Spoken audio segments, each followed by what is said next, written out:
Assalamualaikum warahmatullahi wabarakatuh. Kami dari jurusan Teknik Industri, Fakultas Teknik, Universitas Trisakti dengan mata kuliah Work Health and Safety akan mempresentasikan materi mengenai penilaian risiko.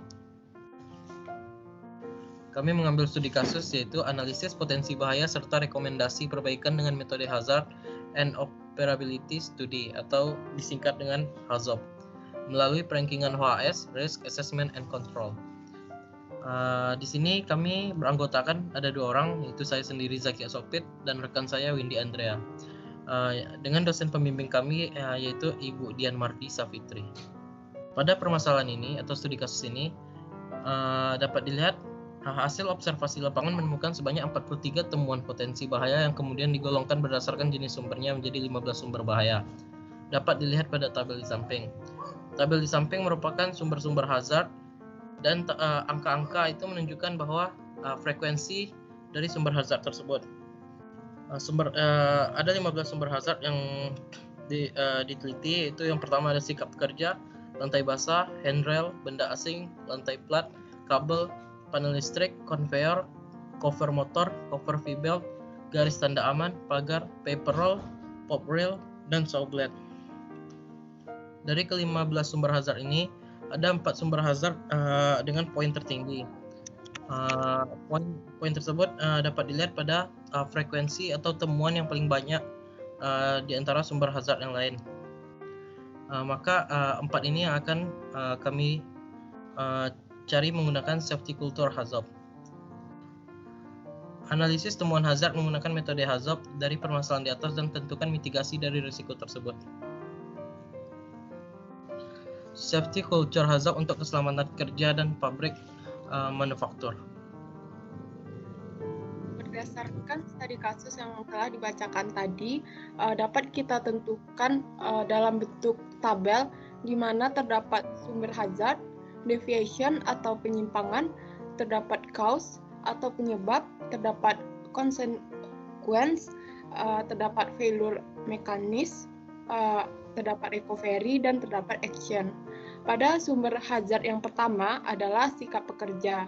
Pada sikap pekerja, deviation-nya adalah training mode. Lalu penyebabnya adalah kurang disiplinnya pekerja dalam mengikuti SOP yang ada. Hal ini disebabkan oleh pihak divisi produksi yang kurang tegas dalam mengontrol dan mengawasi kelangsungan proses kerja. Rendahnya kesadaran dan pengetahuan akan keselamatan kerja yang disebabkan oleh kurang maksimalnya pelaksanaan pelatihan keselamatan dan kesehatan kerja tentang penggunaan APD.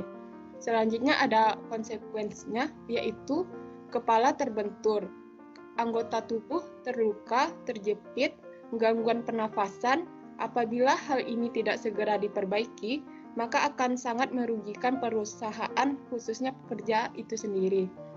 Selanjutnya adalah failure mekanismenya. Yang pertama adalah latihan biasa, tingkat pendidikan, ketidaktahuan prosedur kerja, dan selalu menyepelekan sebuah masalah terkait safety.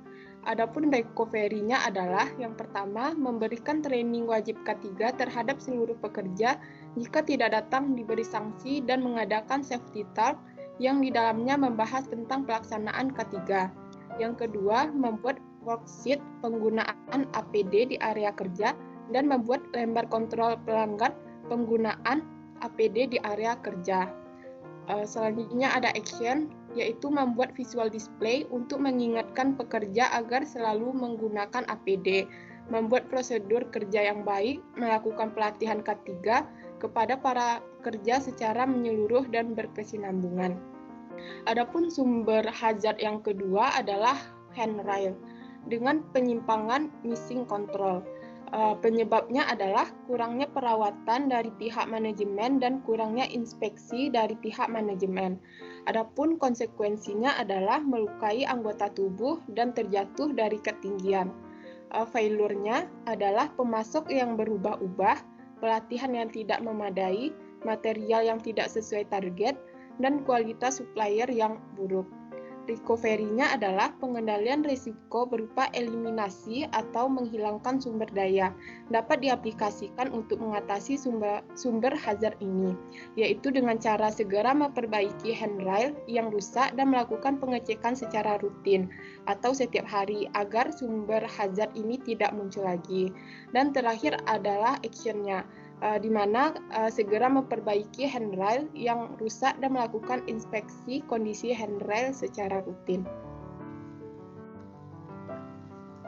Lalu selanjutnya itu sumber hazard yang ketiga ada lantai basah, di mana deviasi dari lantai basah ini adalah action missing, dan cause atau penyebabnya yaitu penyebab timbulnya penyimpangan tersebut adalah kurangnya perawatan lingkungan yang dilakukan oleh pihak manajemen, atau ada beberapa lantai basah tapi dibiarkan saja. Kurangnya inspeksi yang dilakukan oleh pihak divisi produksi. Hal ini disebabkan karena saluran air yang tidak beraturan, sehingga aliran air dari area produksi lain tersebut masuk ke area produksi hollow break atau action missing. Lalu ada konsekuensi. Itu konsekuensi atau akibat yang akan diterima oleh pekerja yang terkena sumber hazard ini. Di antara lain melukai anggota tubuh, terjatuh atau terpleset, atau mengalami stroke akibat terjatuh. Lalu ada failure mekanisme atau influence, yaitu bahan tidak kuat, kurangnya perawatan, dan tidak bersih. Recovery dari sumber hazard lantai basah ini kami mengambil yaitu menggunakan berupa eliminasi atau menghilangkan sumber bahaya. Dapat diterapkan untuk sumber hazard ini dengan cara segera memperbaiki atau mengganti saluran air yang tidak beraturan. Setelah perbaiki dilakukan, pihak manajemen harus terus mengontrol kondisi lantai secara rutin agar lantai selalu dalam keadaan optimal.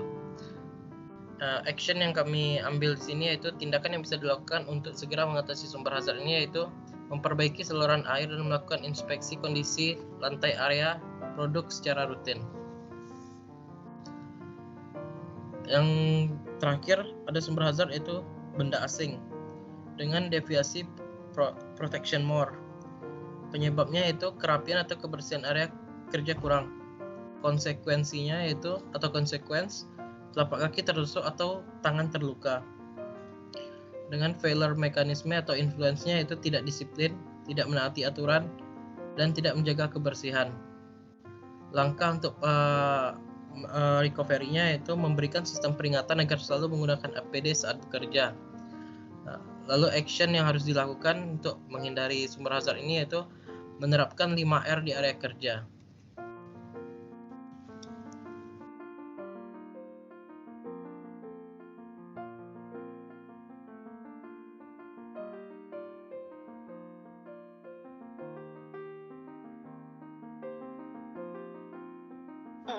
Berdasarkan sumber hazard yang telah dijelaskan tadi, maka dapat kita tentukan mitigasi resikonya.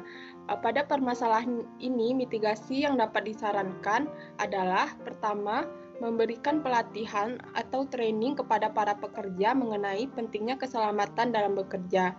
Kedua, memperbaiki handrail dan melakukan pengawasan terhadap peralatan yang ada pada area kerja. Yang ketiga, memperbaiki atau mengganti saluran air serta selalu menjaga kebersihan sekitar saluran air agar tidak terjadi penyumbatan. Yang keempat, selalu memberikan sistem peringatan agar menggunakan APD.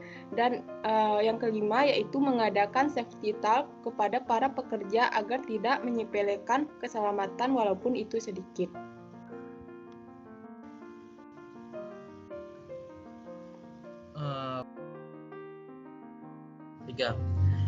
Baiklah, sekian dari presentasi kami.